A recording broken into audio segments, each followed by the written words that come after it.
പോയ തലമുറയിലെ സിനിമാ പ്രേമികൾക്ക് അത്ര പെട്ടെന്നൊന്നും മറക്കാൻ കഴിയാത്ത ഒരാളാണിത്. മലയാള സിനിമയ്ക്കും ഒരു കാലത്തും വിസ്മരിക്കാനാകാത്ത ഒരു കലാകാരൻ. മലയാളികളിൽ ഒട്ടേറെ പേരുടെ ഹൃദയങ്ങളിൽ ഇപ്പോഴും മായാതെ കിടപ്പുണ്ട് ഇദ്ദേഹം വെള്ളിത്തിരയിൽ എഴുതിയ സിനിമാ കഥകൾ. സിനിമാക്കാർക്കിടയിൽ താരസിംഹാസനം ഉണ്ടായിരുന്ന ഒരു സംവിധായകനാണിത്. ക്രോസ്ബെൽറ്റ് മണി സംവിധായകൻ എന്ന നിലയിൽ മാത്രമല്ല, ഛായാഗ്രഹകൻ എന്ന നിലയിലും സിനിമയ്ക്ക് വിലപ്പെട്ട സംഭാവനകൾ നൽകിയ ആളാണ് മണി. എത്രയെത്ര ഹിറ്റ് സിനിമകൾ ക്രോസ്ബെൽറ്റ് മണിയുടെ വിരുദിന് സാക്ഷ്യപത്രമായി ഇന്നലകൾക്ക് എടുത്തു പറയാനുണ്ട്.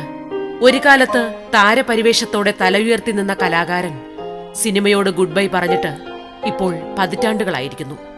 എനിക്ക് ക്യാമറ കൈകാര്യം ചെയ്യണമെന്ന് വലിയ ആഗ്രഹമുണ്ടായിരുന്നു. സിനിമയ്ക്ക് വേണ്ടിയുള്ള ക്യാമറയല്ല, ഫോട്ടോഗ്രാഫി, അതിൽ ടേസ്റ്റ് ഉണ്ടായിരുന്നു.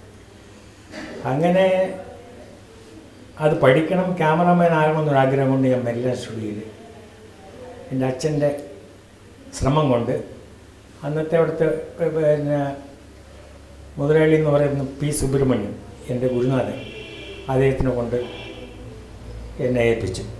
അങ്ങനെ ആദ്യം ഒഴിച്ചു മാറി പൂനെ ഇൻസ്റ്റിറ്റ്യൂട്ടിൽ അയച്ചിടെ അവിടെ പോയി പഠിച്ചാൽ ബെറ്ററാവും, അങ്ങനെയാണെന്നെല്ലാം പറഞ്ഞു. അച്ഛൻ പറഞ്ഞു അതിനുള്ള സൗകര്യങ്ങളൊന്നുമില്ല, ഇവിടെ നിന്ന് പഠിക്കാൻ കൊള്ളാമെന്നുണ്ട്. അങ്ങനെ എന്നെ അതിനകത്ത് കയറ്റി. പക്ഷേ എനിക്കെന്തോ പോകുന്നതിന് മുമ്പ് അതേ അവിടെ ഒരു പിന്നെ കോട്ടയുണ്ട്, ആ കോട്ടയിൽ കിടക്കും. അവിടെ അങ്ങനെ കിടക്കാൻ തൊട്ടടുത്ത കോട്ടയിൽ ആർട്ടിസ്റ്റിലായിരിക്കും. ആവശ്യം വരുമ്പോൾ സെറ്റ് പോകും. അങ്ങനെ സെറ്റ് റെഡിയായാൽ പോയി വിളിക്കും. അപ്പം ഞാൻ പോയി ആദ്യം അദ്ദേഹത്തിൻ്റെ കാല് തൊട്ട് തൊഴുതു. ആ തൊട്ട് തൊഴുതിന് ശേഷമാണ് ഞാൻ ഫ്ലോറിലേക്ക് പോയത്. ഫ്ലോറിൽ ചെന്നപ്പം അവിടുത്തെ ക്യാമറമാനായിരുന്നു NS മണി, അങ്ങനെ മരിച്ചു. അങ്ങനെ ഉണ്ട്. അദ്ദേഹത്തിൻ്റെ കാലം തൊട്ട് ഞാൻ തൊഴുത് സെറ്റിൽ നിന്നു. ആ നിൽപ്പ് 1956 തൊട്ട് 61 വരെ ഞാൻ നിന്നു. ഇരുന്നിട്ടില്ല. ഞാൻ എൻ്റെ ഗുരുനാഥന്മാരുടെ മുമ്പ് ഞാൻ ഇരുന്നിട്ടില്ല. അവിടെ നിന്ന് ഞാൻ പഠിച്ച വിദ്യയും കൊണ്ട് 1961 ഓപ്പറേറ്റീവ് ക്യാമറമാനായിട്ടും കാൽപ്പാടുന്നൊരു പടം KS ആൻ്റണി എന്നൊരു ഡയറക്ടർ, അദ്ദേഹത്തിൻ്റെ ഫസ്റ്റ് പിക്ചറാണ്. പക്ഷെ അദ്ദേഹത്തിനെ സഹായിക്കാൻ എന്നെ കൂടെ ഈ സ്റ്റുഡിയോയിൽ നിന്ന് കൊണ്ടുപോയി. അങ്ങനെ ഞാൻ മദ്രാസിൽ 61 ഇറങ്ങി. ഞാൻ ഇവിടുന്ന് പോകുമ്പോൾ ഒരു കാർ മേടിച്ചുകൊണ്ട് പോയത്. അന്നത്തെ കാലമായിട്ട് തമ്പത്തേഴിലൊരു ലാൻഡ് മാസ്റ്റർ മാച്ചുകൊണ്ടാണ് ഞാൻ പോയത്. അതവിടെ പോയി സ്റ്റുഡിയോയിൽ ഷൂട്ടിംഗ് സ്ഥലത്ത് വാടകയ്ക്ക് കൊടുക്കും. അപ്പം ഞാൻ ജോലി ചെയ്യുന്ന പടങ്ങൾക്ക് തന്നെ വാടകയ്ക്ക് കൊടുത്താൽ അതെനിക്കൊരു വരുമാനം ദിവസം വൈകുന്നേരം ആകുമ്പോൾ ഒരു എമൗണ്ട് കിട്ടും. അപ്പം പിക്ചറിൽ നിന്നുള്ള വരുമാനം ഇല്ലെങ്കിലും എനിക്ക് അവിടെ നിന്ന് പോവാം. അങ്ങനെ താമസിക്കാനുള്ള സൗകര്യങ്ങളും ആഹാരത്തിനുള്ള സൗകര്യങ്ങളും എല്ലാം എനിക്ക് കിട്ടിയോണ്ട് ഞാൻ നിന്ന് പോയി, അല്ലെങ്കിൽ സാധിക്കില്ല. അപ്പോൾ പിന്നെ ക്യാമറാമാനായിട്ട് വർക്ക് ചെയ്യുന്ന കാലത്തൊന്നും സാമ്പത്തികമായിട്ട് യാതൊരു സഹായവും പ്രൊഡ്യൂസേഴ്സ് ചെയ്യില്ല. ആഹാരം തരുന്നതിന് ഭയപ്പെടും. ഒരു മിക്കവാറും മലയാള പടത്തിൻ്റെ പ്രൊഡക്ഷനിൽ 2 ഇഡ്ഡലി, 1 വട, 1 ചായ, ഇതാണ് പ്രൊഡ്യൂസർ കൊടുക്കുന്ന കോൺട്രിബ്യൂഷൻ. ഒരു ആർട്ടിസ്റ്റിനായാലും ശരി, ഒരു ടെക്നീഷ്യനായാലും ശരി. അതിന് ഈ 1 മണിക്കുള്ള ആഹാരത്തിന് മുമ്പ് എന്തെങ്കിലും ആവശ്യം വന്നാൽ നമ്മളെ കയ്യിൽ നിന്ന് കാശ് കൊടുത്ത് വാങ്ങിക്കണം.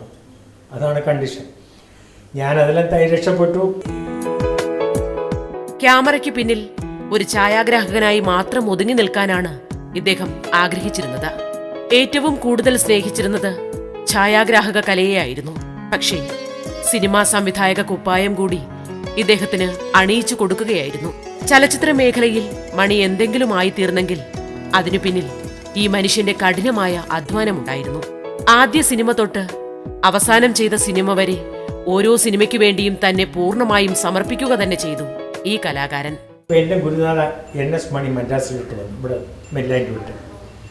അദ്ദേഹത്തിനൂടെ കുറേ പടങ്ങൾ ഞാൻ അസോസിയേറ്റ് ക്യാമറാമാനായിട്ടും ഓപ്പറേറ്റീവ് ക്യാമറാമാനായിട്ടും കുറേ പടങ്ങൾ വർക്ക് ചെയ്തു. അപ്പോഴീ മലയാള പടത്തിൽ ഒരു ക്യാമറാമാനെ വയ്ക്കാനുള്ള ഒരു സാമ്പത്തിക ശേഷി പ്രൊഡ്യൂസർക്കില്ല. ഒരു ഡയറക്ടർ തന്നെ എല്ലാം കൂടി ചെയ്തു കൊടുത്താൽ ലാഭകരമാകുമെന്നാണ് പ്രൊഡ്യൂസർ വിചാരം. അങ്ങനെ ക്യാമറമാനെ വെച്ചിട്ട് ഒരു ഓപ്പറേറ്റീവ് ക്യാമറമാനെ കൂടെ വയ്ക്കുകയെന്ന് വെച്ചാൽ അതിനപ്പുറം കഷ്ടമാണ്. അങ്ങനെ ഒരു പടത്തിൻ്റെ ഷൂട്ടിങ്ങിന് എന്നെ ഒഴിവാക്കി. ഞാൻ രാവിലെ കുളിച്ച് റെഡിയായി ഡ്രസ്സ് മാറി നിന്നിട്ട് ആ നിപ്പ് ഉച്ചവയായിട്ടും വണ്ടി വന്നിട്ടില്ല. അപ്പോൾ പിന്നെ അന്ന് ഞാൻ വിചാരിച്ചു ഈ തൊഴിൽ നല്ലതല്ല. അങ്ങനെ ആ തൊഴിൽ വച്ച് കെട്ടി.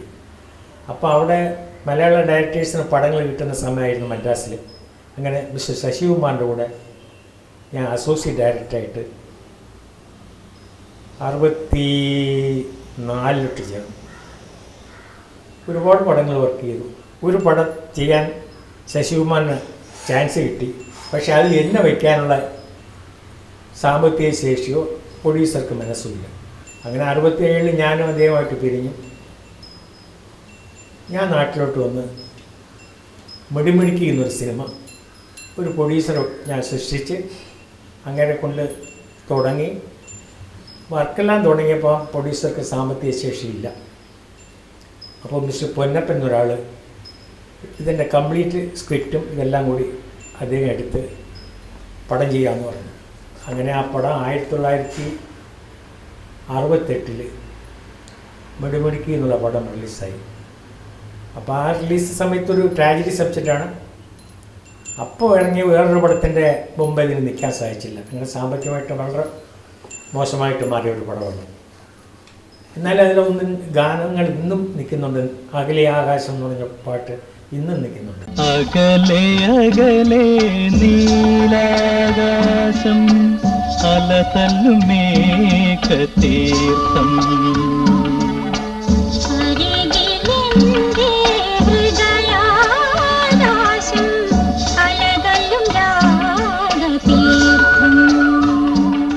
മിടുമിടുക്കി എന്ന സിനിമ മിടുമിടുക്കനായ ഒരു സംവിധായകനെയാണ് മലയാളത്തിന് സംഭാവന ചെയ്തത്.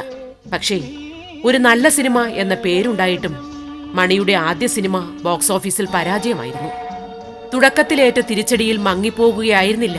വിജയ പരമ്പരകൾ തീർത്ത് സിനിമയിൽ സ്ഥാനമുറപ്പിക്കുകയായിരുന്നു പിന്നീട് ഈ സംവിധായകൻ. ഒരു തോൽവി നൽകിയ പാഠം പിന്നെ എത്രയോ വിജയങ്ങൾക്ക് മുതൽക്കൂട്ടാക്കി ഈ സംവിധായകൻ.